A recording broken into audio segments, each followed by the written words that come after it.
fisik, kemudian faktor-faktor yang menentukan mutu suatu produk dan tata cara pengukurannya begitu ya.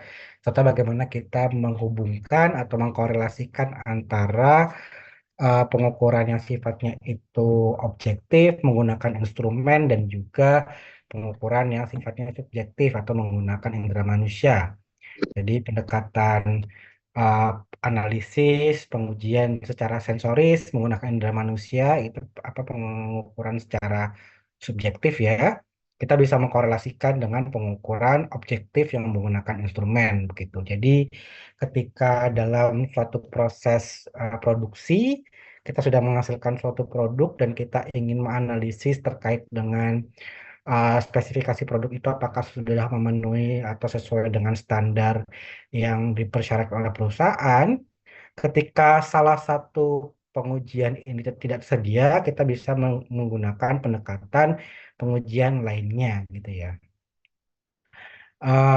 Jadi apa kalau misalnya kita ingin tahu berapa apa sifat tekstural kerenyahan suatu keripik gitu ya, keripik kentang uh, ketika tidak ada pengujian secara dengan instrumen menggunakan tekstur analyzer, kita bisa menggunakan pendekatan misalnya pengujian kadar air gitu ya. Jadi dari aspek kimia kita bisa lakukan pengujian. Kalau misalnya tidak tersedia, kita bisa melakukan pendekatan pengujian secara sensoris. Dari pengujian sensoris ini kita bisa menilai apakah produk ini dia memiliki penilaian sensoris yang masuk ke dalam range penilaian yang dipersyaratkan atau standar dari perusahaan atau di luar itu gitu ya. Atau apakah dia produk ini bisa kita katakan lolos karena dia perbedaannya itu kecil sekali dengan standar atau kontrol atau produk itu malah di reject karena perbedaannya sangat besar sekali atau degree of difference-nya itu sangat besar sekali begitu ya. Nah, kemudian kita akan lanjutkan materi tentang regulasi ya. Karena pengendalian mutu itu landasannya adalah pada regulasi yang ditetapkan gitu ya. Jadi untuk kita tahu apa saja indikator-indikator yang perlu dipenuhi oleh suatu industri terhadap spesifikasi produk yang dihasilkan, kemudian juga terkait dengan komersialisasi, pemasaran ke apa tidak hanya dalam negeri ataupun luar negeri itu juga harus memenuhi peraturan seperti itu ya. Nah, kita akan lihat begitu bagaimana pengendalian mutu dari sisi peraturan dan regulasi pangan, baik itu dalam levelnya itu nasional dan juga internasional, gitu ya. Jadi apa saja landasan-landasan dalam yang melatar belakangi peraturan dan regulasi pangan nasional internasional kaitannya dengan pengendalian mutu suatu produk pangan yang dihasilkan, begitu. Nah, kita mulai dari mengapa perlu adanya regulasi atau peraturan itu memang karena untuk membuat suatu ini ya apa instrumen. Instrumen, jadi peraturan itu kan merupakan instrumen ya, instrumen yang mengatur, yang menetapkan batasan-batasan mana yang diperbolehkan, mana yang tidak. Kalau batasan itu kan berarti ada ada kategori yang dia itu diperbolehkan, artinya itu masuk dalam batasan atau range yang diperbolehkan atau yang tidak diperbolehkan, misalnya dia di luar batasan tersebut begitu ya. Jadi memang perlu memenuhi batasan atau standar yang ditetapkan oleh peraturan gitu ya. Uh, supaya harmonis adanya harmonisasi antara standar yang digunakan oleh si industri dengan standar yang ditetapkan oleh suatu negara tujuan atau suatu wilayah regional tujuan tempat produk itu diperdagangkan atau dipasarkan begitu ya.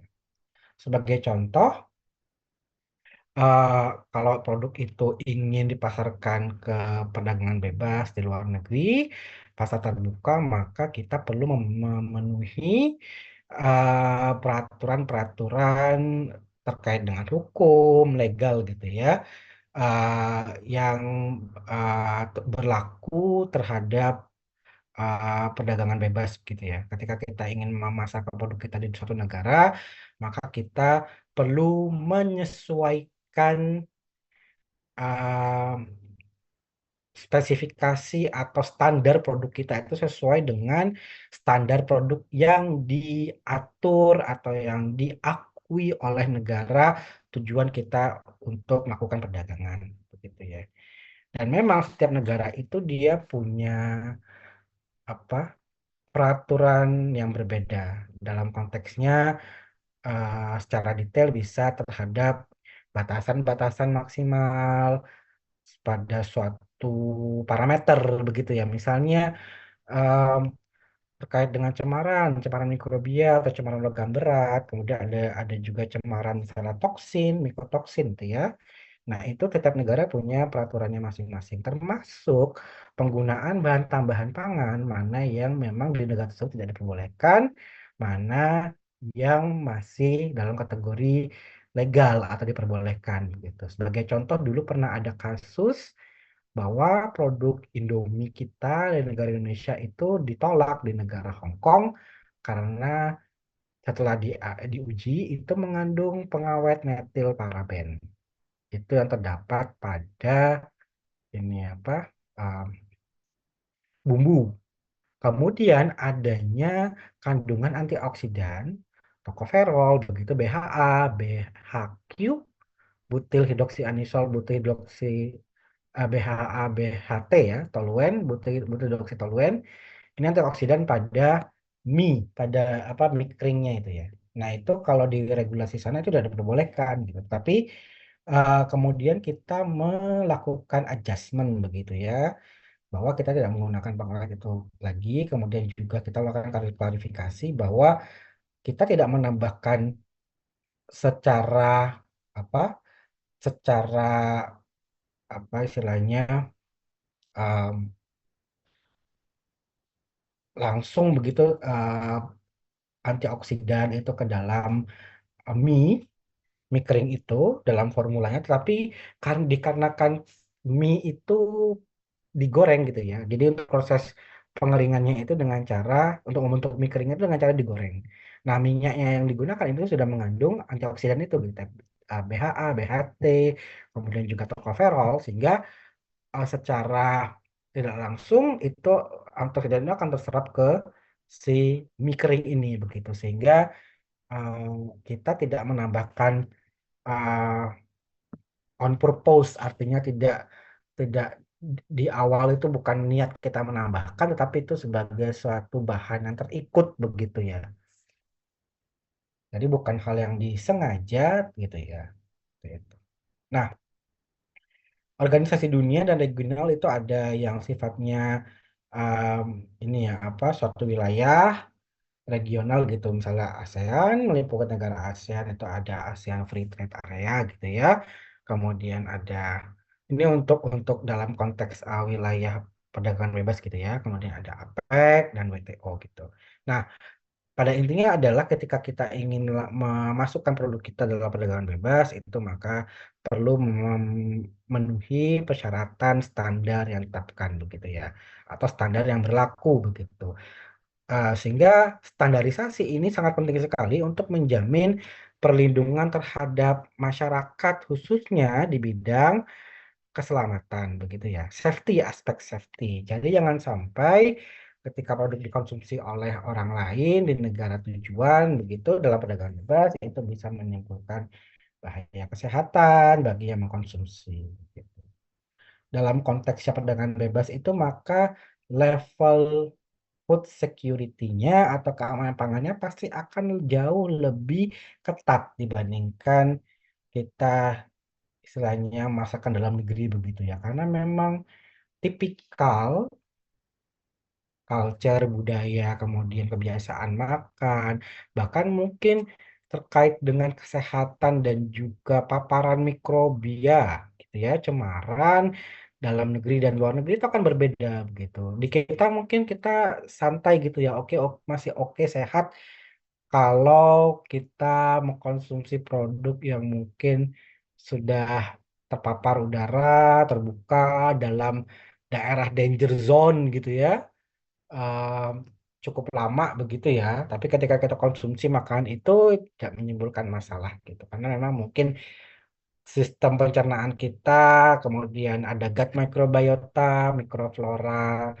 alami yang ada pada usus kita itu masih bisa mengkompensasi, artinya bisa apa meredam gitu ya, atau bisa menghambat pertumbuhan bakteri patogen atau mungkin senyawa toksin lain yang dihasilkan gitu ya. Nah, beda dengan masyarakat luar negeri, begitu mereka punya tipikal kondisi kesehatan yang berbeda. Jadi baseline atau istilahnya standar kesehatan mereka itu akan berbeda dengan kita. Tingkat higienitas produk yang dihasilkan eh, atau apa dalam konteks makanan yang dikonsumsi sehari-hari itu juga akan berbeda dengan kita seperti itu ya. Sehingga kita perlu adanya standar, kita perlu memastikan bahwa produk itu memenuhi atau patuh terhadap standar yang ditetapkan gitu.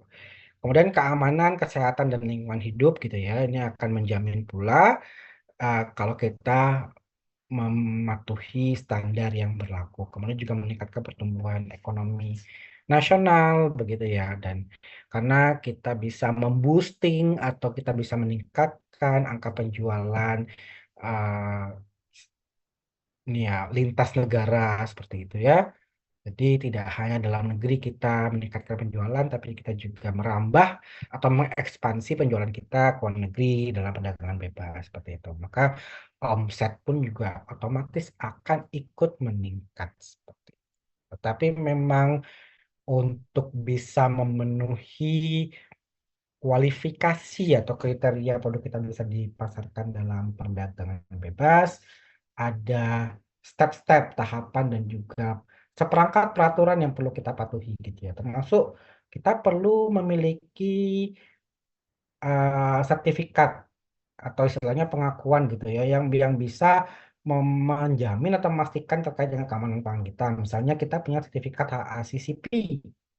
Kemudian kita punya sertifikat terkait dengan ISO keamanan pangan 22000 atau ISO terkait dengan manajemen perusahaan gitu ya di ISO 9001.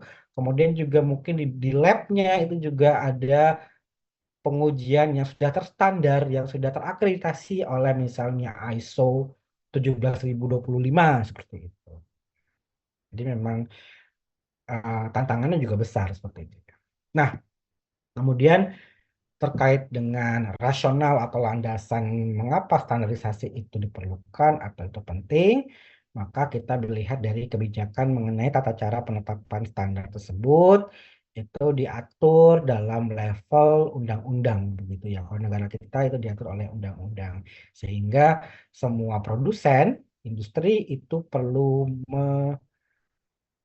mematuhi untuk menghasilkan produk itu spesifikasinya karakteristiknya itu harus mematuhi standar atau spesifikasi yang ditetapkan menurut undang-undang begitu ya. Jadi kalau di undang-undang itu mungkin bisa sifatnya general atau apa masih umum gitu ya. Nah, nanti kemudian bisa didetailkan dalam standar yang umumnya dikenal melalui Standar Nasional Indonesia. Jadi kalau kita baca dokumen SNI gitu ya, kalian juga sebelumnya sudah membaca dokumen SNI untuk penugasan gitu ya pada mata kuliah sebelumnya, kita bisa melihat terkait dengan standar atau terkait persyaratan yang meliputi aspek mikrobiologi, cemaran kimia, kemudian juga sifat fisiknya dan lain sebagainya gitu. Termasuk dengan bagaimana cara kita melakukan pengujian. Di situ sudah tertuang dengan jelas sehingga kita hanya ikuti saja memastikan bahwa produk yang dihasilkan itu sesuai dengan persyaratan mutu yang ditetapkan oleh Standar Nasional Indonesia untuk konteks dalam negeri. Gitu. Kemudian Hal ini bertujuan untuk memberikan jaminan mutu terhadap keamanan pangan uh, untuk konsumen yang akan mengkonsumsi produk ini. Dia sebagai end user dari produk yang dihasilkan oleh si produsen. Nah, SN ini juga berfungsi sebagai panduan gitu ya. Ini sebagai panduan bagi industri untuk melakukan produksi pangan yang baik dan juga aman gitu. Jadi dari segi kualitasnya itu terstandar gitu ya. Artinya masuk ke dalam range batasan ditetapkan oleh Standar Nasional Indonesia gitu. Kemudian dari segi safety keamanan itu juga memenuhi gitu ya. Sertifikasi lain diperoleh oleh industri juga merupakan indikasi gitu bahwa industri bersangkutan layak berproduksi. Jadi kalau dia bisa lihat punya sertifikasi keamanan pangan ACCP, kemudian ISO, kalau yang lebih simpelnya itu ya CPPOB ya atau GMP ya, Good Manufacturing Practice. Ini bisa dikatakan bahwa industri itu memang layak untuk berproduksi dan memasarkan produknya. Nah, kemudian ruang lingkup standarisasi, jadi kalau dalam PP nomor 102 tahun 2000 merupakan proses merumuskan, menetapkan, dan merevisi standar yang dilaksanakan secara tertib, artinya memang ini diformulasikan dengan uh, melalui suatu tahapan proses, begitu ya. Jadi memang dalam merumuskan suatu standar itu perlu kita benchmarking atau kita perlu membandingkan dengan standar yang sudah ada, baik itu di luar negeri atau di dalam negeri gitu ya, dalam upaya perbaikan standar gitu. Kalau misalnya standarnya belum ada, kita bisa benchmarking atau kita bisa melihat kepada standar yang sudah ada di luar negeri. Itu sebagai acuan. Misalnya kan kalau kita nulis skripsi itu sebagai referensi lah seperti itu. Tapi kalau sudah ada, kemudian kita lakukan peninjauan kembali. Apakah standar itu masih relevan, berlaku, atau kita perlu perubahan? Misalnya, apakah batasan cemaran itu yang sebelumnya, misalnya logam berat, kadmium, atau timbal itu misalnya dalam produk susu itu misalnya 10 apa dalam konsentrasi misalnya 0,5 mikrogram per mili. Apakah jumlah itu masih relevan gitu ya terkait dengan keamanan aspek safety, keamanan kesehatan gitu ya manusia ataukah perlu diturunkan konsentrasinya gitu ya. Standar konsentrasinya itu sehingga harusnya nanti cemarannya itu lebih rendah gitu ya, lebih rendah sehingga ini bisa untuk memastikan apa dan menjamin kesehatan bagi konsumennya gitu. Biasanya dari hasil-hasil penelitian gitu uh, kan secara update gitu ya ilmu itu akan terus berkembang begitu sehingga termasuk juga standar begitu ya. Jadi standar itu uh, mengacu kepada perkembangan ilmu yang terjadi jika ada temuan baru begitu atau misalnya ada sesuatu yang sifatnya ini ya sesuatu yang sifatnya itu terbaru, novel gitu, novelty, maka itu bisa menjadi rujukan terhadap kita merevisi standar. Kemudian standarisasi itu mempunyai misi untuk meningkatkan kualitas hidup masyarakat dan standarisasi itu bukanlah suatu kegiatan yang statis, artinya dia dinamis. Seluruh dunia standarisasi mengalami perkembangan. Tadi seperti saya sampaikan, bisa jadi kategori batasan cemaran maksimal itu bisa jumlah angkanya bisa berubah. Bisa lebih tinggi atau lebih rendah begitu. Atau mungkin sudah nggak relevan, jadi itu dihilangkan begitu. Jadi ada pun tidak masalah seperti itu. Misalnya ya gitu. Baik baik ini ya termasuk dalam ruang lingkup pada perumusan maupun penerapannya. Nah, ini nanti bisa kalian baca ya. Ini tujuan standarisasi nanti bisa kalian cek gitu ya.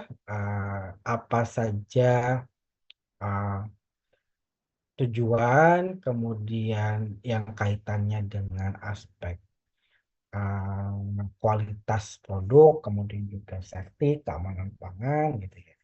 Nah, standar itu bisa dalam level yang lebih rendah itu pada level perusahaan gitu ya.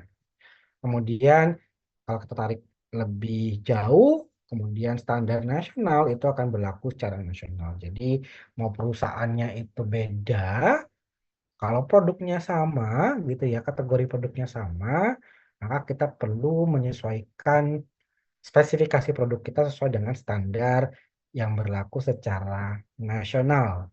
Jadi kalau misalnya nugget ayam itu dia punya kadar protein minimalnya misalnya 18%, maka mau perusahaan A, B, C, D sekalipun yang membuat itu produk harus mematuhi bahwa kadar protein minimalnya adalah 18%. Kemudian cemaran misalnya apa mikrobia, coliform, kemudian angka lempeng total, salmonella, staphylococcus juga sama begitu ya, harus mematuhi standar yang berlaku. Kemudian regional, misal di wilayah ASEAN, wilayah Asia Tenggara ya, ASEAN, kemudian misalnya di Uni Eropa, kemudian mungkin di wilayah Asia secara luasnya gitu, seperti itu, atau bahkan regulasi yang sifatnya eh, melingkupi global seluruh negara yaitu internasional.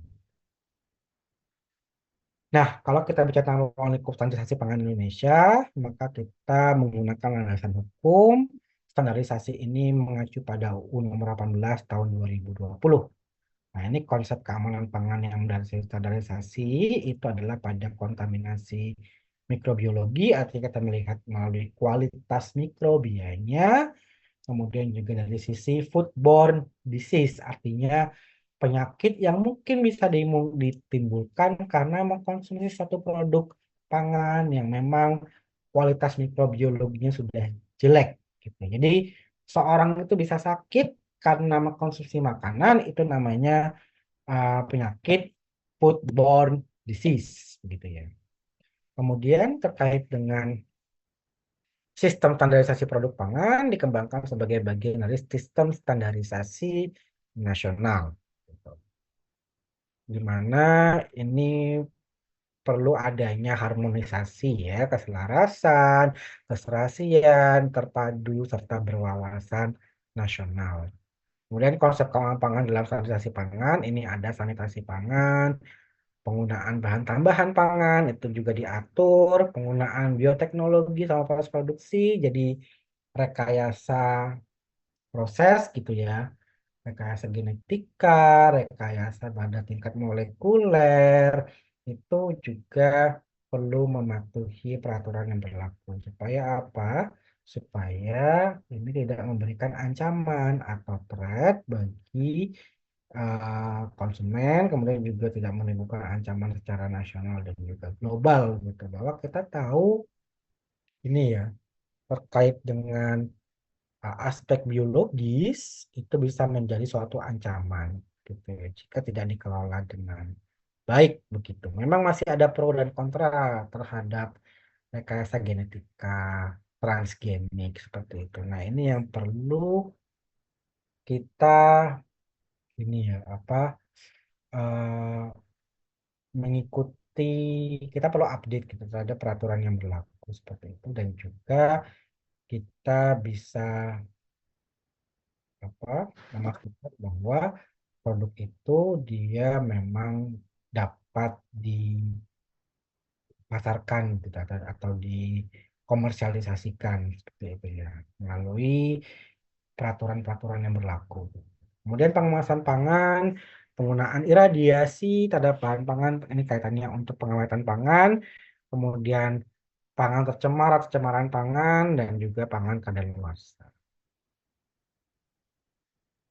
Kemudian contoh konsep standarisasi pangan dalam menjaga keamanan pangan dan juga kaitannya dengan kualitas itu adalah pada, kalau pada sanitasi ya itu ada HACCP, GMP, Good Manufacturing Practice atau CPPOB gitu ya. Nah, kemudian ini ada sertifikasi produksi pangan. Jadi kita bisa nanti apa dalam produk produsen itu industri bisa mengajukan sertifikasi. Artinya kalau mereka punya sertifikasi, maka secara langsung mereka menjamin gitu ya produknya itu aman untuk dikonsumsi. Kemudian bahan tambahan pangan ini ada yang diperbolehkan atau diizinkan. Kemudian parameter yang penting juga adalah terkait dengan batasan kadar penggunaan maksimum dari bahan tambahan pangan. Jadi bahan tambahan pangan itu punya nilai acceptable daily index atau nilai ADI-nya. Nah, ini bisa mengacu pada peraturan-peraturan yang diturunkan melalui peraturan kepala Badan BPOM, Badan POM ya ini ya, nanti bisa kalian baca sendiri.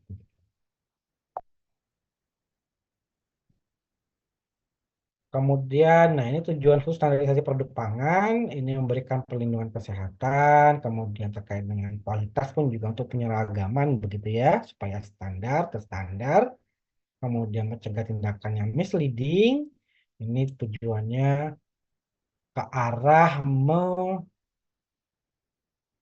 mencegah terjadinya pemalsuan, kemudian juga informasi-informasi yang sifatnya fraud atau yang menyesatkan seperti itu ya.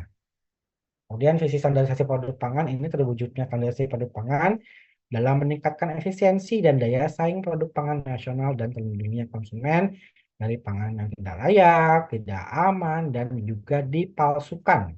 Gitu ya. Em, ini apa misalnya apa sih namanya pemalsuan itu adulterans adulterans ya adulterat misalnya saus sambal itu kan memang harus komposisi yang mayoritas itu kan adalah cabai tetapi ada produsen yang memang dia ingin cost atau biaya produksinya rendah sehingga harga jual produknya HPP harga penjualan produknya itu jadi rendah begitu bisa ditekan sehingga mereka menggunakan filler misalnya pati singkong, pati dari umbi-umbian tertentu begitu ya. Sehingga ini seakan-akan apa istilahnya di situ proporsi cabenya itu besar gitu. Padahal proporsi cabenya mungkin hanya 90%, kemudian ditutupi, ditambahkan filler berupa pati begitu ya untuk memberikan sifat tekstural, konsistensi atau viskositas yang sama kemudian juga ditambahkan bahan tambahan pangan, pewarna gitu ya, yang untuk menyerupai warna cabai seperti itu ya. Nah, itu memang perlu adanya apa? Tadi standarisasi begitu ya. Contoh tadi misalnya kan kadar kadar protein minimal pada nugget misalnya 18% gitu misalnya. Nah, jadi kalau misalnya mereka lakukan pemalsuan dengan misalnya penggunaan hati atau apa istilahnya suatu karbohidrat tertentu kan itu kan nggak ada kandungan proteinnya gitu ya sehingga akan ketahuan gitu walaupun memang produk akhirnya itu punya karakteristik yang mirip dengan produk nugget komersial umumnya tapi ketika dilakukan pengujian kadar protein maka kadar proteinnya akan jadi lebih rendah seperti itu. Nah dan misi dari produk pangan ini nanti bisa kalian baca sendiri ya. Kemudian strategi untuk meningkatkan pengembangan standarisasi pangan. Jadi tadi seperti saya sampaikan bahwa standarisasi pangan itu sifatnya dinamis. Standar itu bisa berubah, bisa nilainya jadi tinggi atau rendah. Sehingga kita perlu mengkaji dan menilai standar yang ada untuk dapat diperbaiki dan ditingkatkan serta disesuaikan dengan standar internasional gitu. Jadi memang standar nasional itu diturunkan dari standar-standar yang sudah berlaku sebelumnya. Jadi biasanya memang kita mengacu ke standar internasional yang sudah ada dan itu kemudian diadopsi dan disesuaikan dengan eh, apa istilahnya tipikal apa demografi, kemudian juga pola konsumsi, kemudian juga terkait dengan regulasi perundang-undangan yang berlaku seperti itu. Nah, kemudian memperbarui standar dan persyaratan keamanan pangan sesuai dengan kebutuhan produk pangan lokal maupun impor. Kemudian kita meningkatkan jaringan kerjasama antar lembaga dan juga pihak yang terkait atau stakeholder, baik itu di sektor hulu maupun di sektor hilir, gitu ya. Baik dalam kaitannya pengadaan bahan baku, proses industri, dan juga kemudian sampai ke level itu diperjualbelikan. Dan meningkatkan kesadaran produsen dan konsumen akan pentingnya standarisasi keamanan pangan terhadap kesehatan dan daya saing perdagangan. Meningkatkan partisipasi aktif dalam perkembangan standarisasi pangan di tingkat nasional, regional, dan nasional, kemudian meningkatkan kualitas SDM. Ya, ini juga penting begitu ya. Ini nanti kalau misalnya kalian kerja di, misalnya nih lulus, kemudian nanti lamar CPNS, dapat di Badan Standarisasi Nasional. Nah, ini kalian akan kerjanya mengevaluasi terkait dengan standar yang sudah ada, apakah perlu adanya revisi, perbaikan. Jadi kita perlu melakukan peninjauan. Kemudian juga terkait memformulasikan atau merancang suatu standar yang belum ada seperti itu, dan kita juga monitoring gitu ya penerapan standar itu dalam konteks pengendalian itu di industri gitu ya dalam proses produksinya oleh produsen. Nah, kemudian ada juga kendala yang dihadapi untuk penerapan standar nasional Indonesia ya untuk memastikan kualitas itu tetap sama atau standar oleh setiap perusahaan. Jadi permasalahan utamanya adalah kebijakan yang memang belum mantap. Jadi ada masih flow, ada istilahnya kelemahannya dari sisi kebijakan gitu ya. Bahkan mungkin ada kebijakan yang berubah-ubah gitu. Jadi berubah kabinet, berubah kepemimpinan itu akan berubah juga terkait dengan standarisasi nasional misalnya terkait dengan proses industri, kemudian juga persyaratan untuk perdagangan bebas, seperti itu ya. Kemudian mutu produk rendah, terutama dari industri kecil. Jadi karena memang kalau penerapan kita, jika kita ingin produk kita itu memiliki standar SNI, mengikuti standar, maka kita perlu mengikuti semua persyaratan yang diatur oleh si SNI itu ya. Nah, memang untuk industri besar itu tidak menjadi masalah karena mereka punya resources, punya sumber daya, baik itu biaya, keuangan, financial, bahkan SDM itu yang memang dipersiapkan untuk dapat menerjemahkan produk itu sesuai dengan standar SNI. Tapi pada level yang lebih rendah, misalnya di industri kecil, ini menjadi hambatan tersendiri karena memang mereka sumber dayanya terbatas. Kemudian spesifikasi produk yang dihasilkan juga memang masih sangat terbatas sekali. Jadi istilahnya hanya sebatas bisa memproduksi. Tapi terkait dengan kualitasnya, konsistensi kualitas, kemudian juga dari aspek gizi, kemudian juga dari aspek sifat sensorisnya, aspek mikrobiologinya itu masih belum terjamin, itu masih belum konsisten seperti itu. Sehingga ini akan menghambat penerapan dari SNI begitu. Kemudian jika ini terjadi, maka ini sebenarnya akan menghambat juga standarisasi secara nasional. Gitu. Karena kalau ditetapkan secara nasional, artinya semua produk sejenis yang dihasilkan itu dari semua lini perusahaan, baik itu skala mikro maupun besar, itu harus memiliki spesifikasi produk yang sama. Gitu. Nah, ini nggak bisa diikuti oleh perusahaan yang industrinya levelnya itu masih kecil, begitu ya. Sehingga ini masih menjadi kendala untuk kita menerapkan standarisasi secara secara apa pada semua lini gitu ya, semua aspek.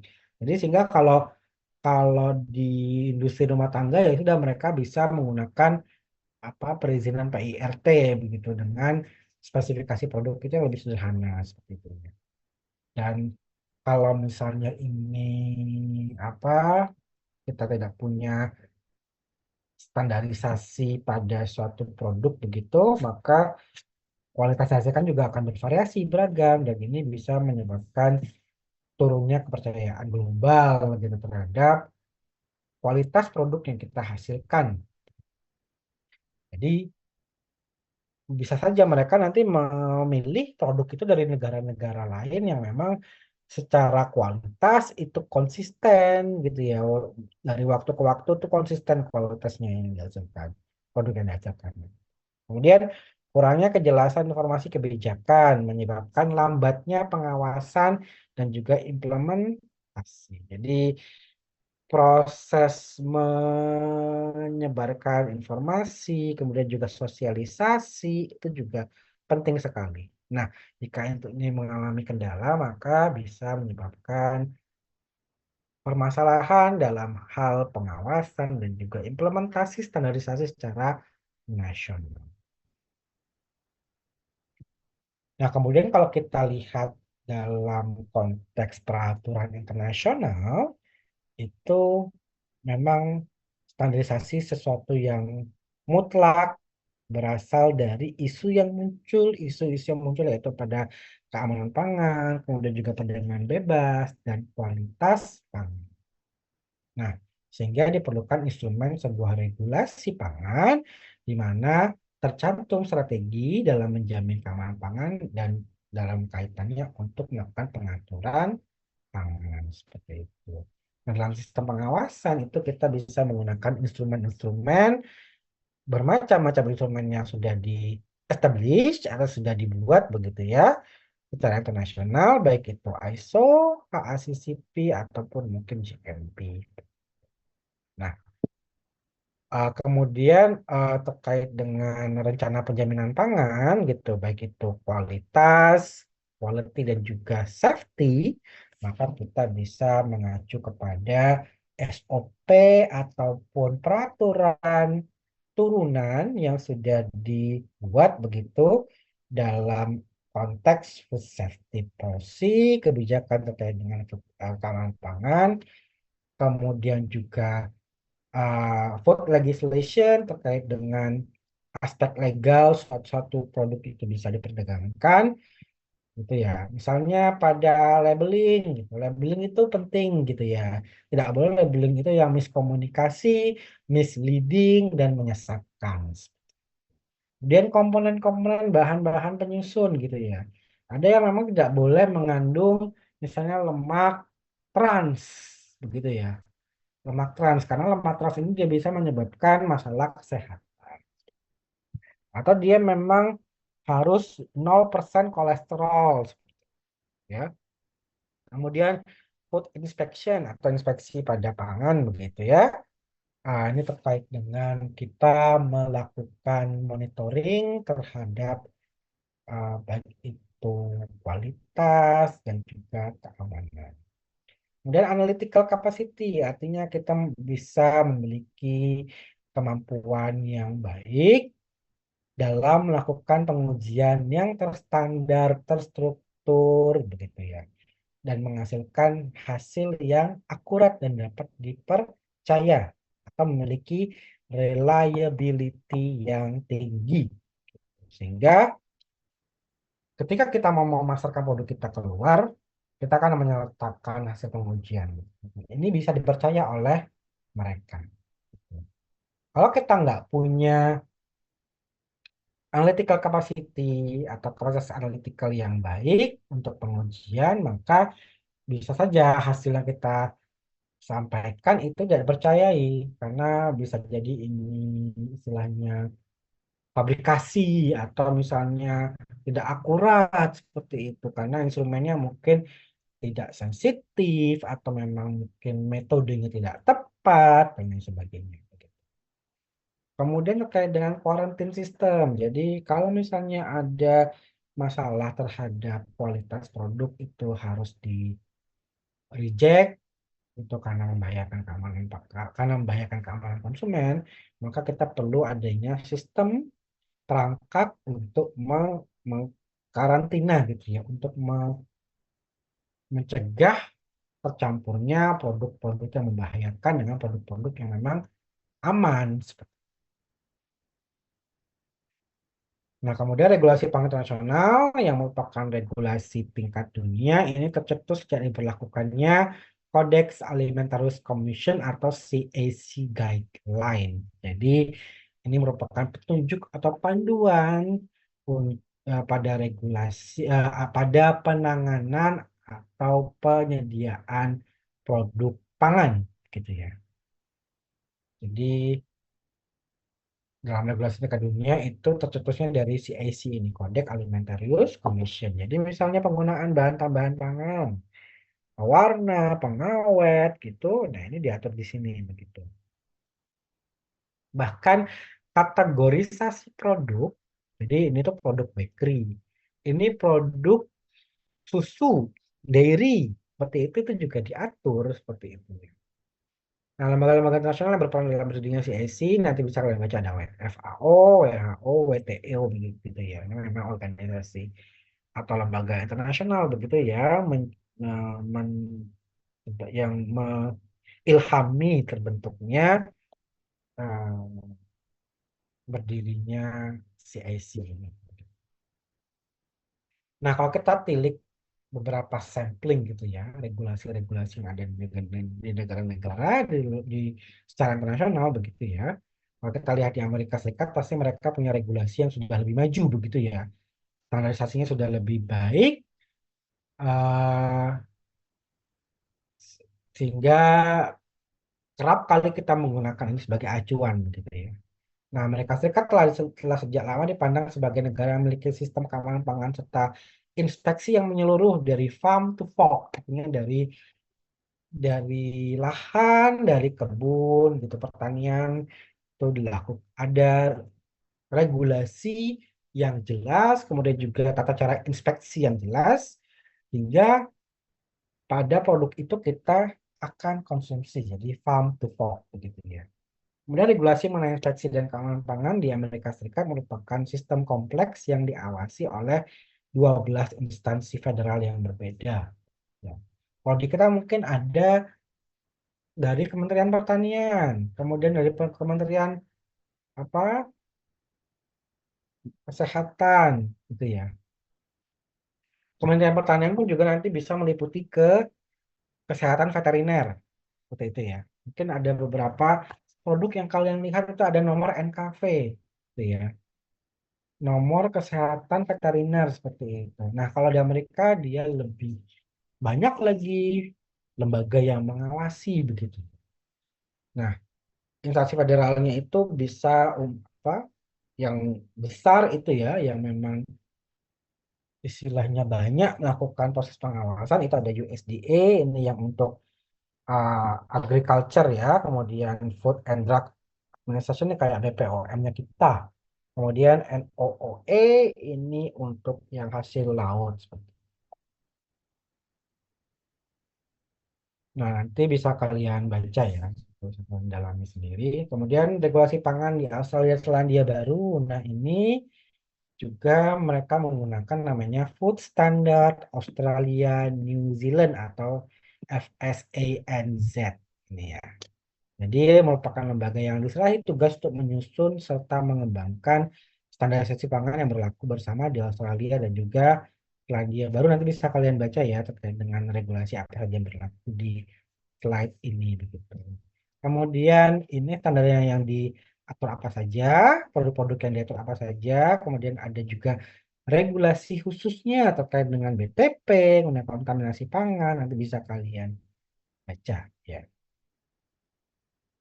Nah, di Jepang itu juga regulasinya baik ya, tetap tersusun dengan baik dan lebih bagus gitu ya dibandingkan kita gitu ya.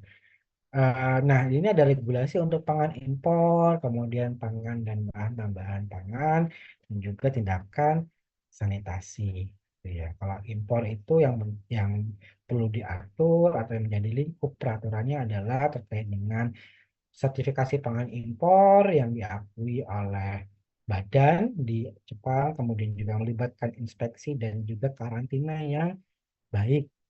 Jadi, kalau misalnya kalian ke Jepang, itu kalian tidak boleh membawa produk makanan atau produk pangan atau bahan pangan nabati dan juga hewani gitu. Jadi kalau kalian bawa misalnya sosis, nugget, bahkan yang sisa kalian mungkin transit di negara sebelumnya gitu ya. Atau misalnya dari Indonesia nih beli burger, kemudian itu disimpan ke bawah dan sampai di sana di Jepang, itu harus dibuang. Itu nggak boleh masuk ke Jepang gitu karena bisa jadi kualitas mikrobianya itu berbeda dan itu bisa menyebabkan cemaran begitu bagi ekosistem kesehatan veteriner begitu ya. Dan juga pada dampak kesehatan masyarakat Jepang sehingga mereka tidak memperbolehkan produk-produk hewani itu kemudian bahan-bahan segar hasil pertanian sayur-sayuran buah-buahan itu masuk gitu. Kemudian terkait dengan pangan dan bahan tambahan pangan, mengatur BTP yang diizinkan dan tidak dibolehkan. Kemudian juga BTP itu harus aman, distribusinya yang sah, dan ditangani kondisi higienisnya. Nah, kemudian terkait dengan tindakan sanitasi, itu ada inspeksi sanitasi, sampling, bagaimana dilakukan sampling, kemudian juga produsen yang lulus inspeksi, itu yang nanti akan mendapatkan sertifikat, dan ini yang diperbolehkan untuk nanti memasarkan produknya. Nah, ini regulasi pangan di Eropa ini ada banyak sekali ya ini apa komite atau lembaganya begitu ya. Karena Eropa itu kan memang luas gitu ya. Jadi mereka memiliki istilahnya kayak ASEAN-nya kita gitu ya, tergabung dalam Uni Eropa begitu. Jadi komite ini bertugas untuk menjaga stabilitas sistem dengan mempertahankan hubungan baik antar anggota serta menjamin keleluasan perdagangan.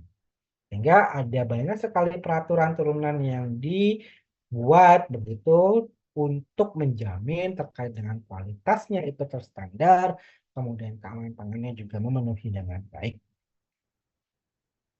Nah, ini regulasinya nanti bisa kalian baca ya. Ada regulasi untuk bahan tambahan pangan, kemudian pestisida.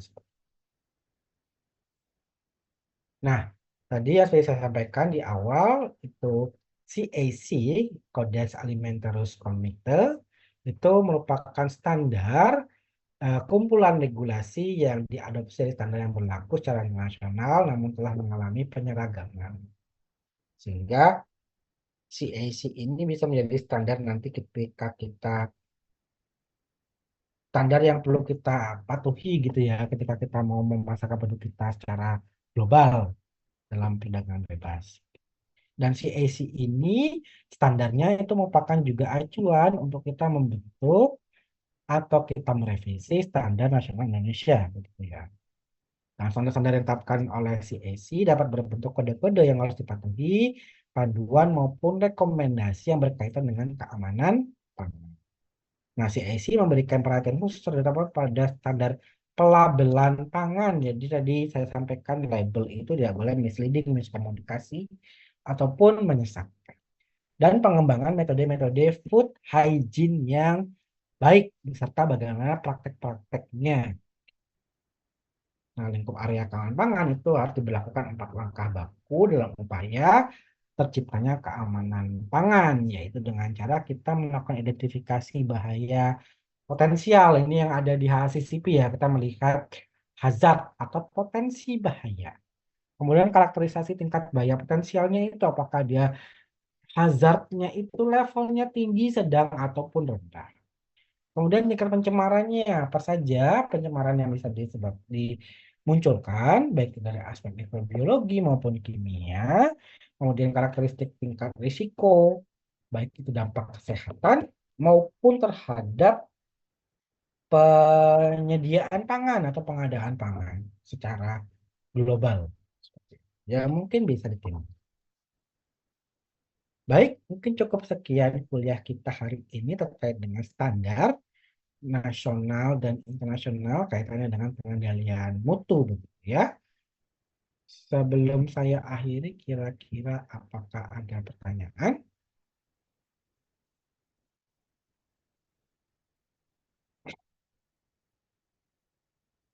Kalau jadwal ujian UTS sudah keluar belum ya?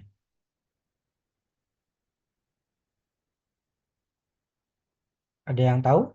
UTS sudah keluar belum ya jadwal UTS-nya? Jawab, Pak. Gimana? Izin menjawab, untuk Ya? jadwal UTS itu kalau di kalender akademik tanggal 7. Oh, jadi setelah Lebaran itu sudah mulai UTS gitu ya? Iya, Tapi kalau jadwal pengendalian mutu itu belum belum belum muncul ya seperti itu ya? Artinya ya? belum, Pak, kalau itu, Pak. Oh ya baik. Nanti kalau ada infonya bisa saya diinfokan ya. Atau nanti kalau saya sudah dapat nanti juga akan saya sampaikan begitu. Ya, jadi berarti ini adalah kuliah terakhir sebelum UTS begitu ya? Kuliah terakhir sebelum UTS. Tuh. Nanti kita akan lanjutkan kuliah-kuliah pengendalian mutu nanti setelah UTS. Biasanya kalau ujian kan 2 minggu ya, 2 minggu kan UTS. Baik, ada pertanyaan kira-kira sebelum saya akhiri? Kalau tidak ada, kita cukupkan sekian ya. Terima kasih. Selamat sore, siang. Wassalamualaikum warahmatullahi wabarakatuh. Waalaikumsalam warahmatullahi wabarakatuh.